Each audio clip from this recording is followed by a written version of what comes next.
Welcome to Let Me Fix This. Enjoy the video. In this video, I will show you how to change an Audi A3 wheel. First, prioritize safety.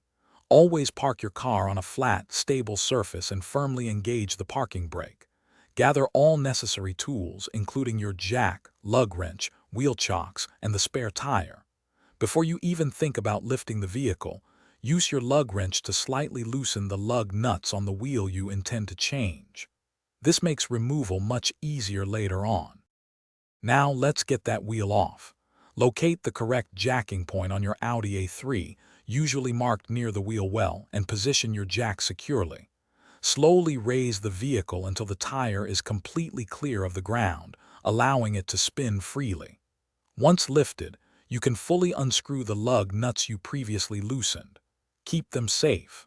With the nuts removed, carefully pull the flat wheel straight off the hub. With the old wheel off, it's time for the spare.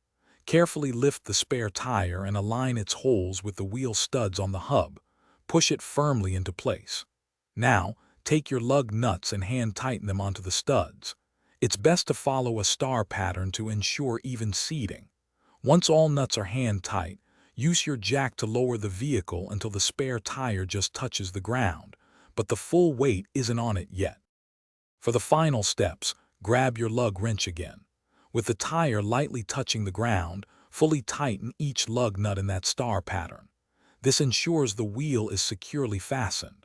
Once all nuts are tight, completely lower your Audi A3 to the ground and remove the jack. Don't forget to check the pressure of your newly installed spare tire. Drive cautiously to the nearest service center to get your original tire repaired or replaced. Thanks for watching. If you found this helpful, don't forget to like and subscribe.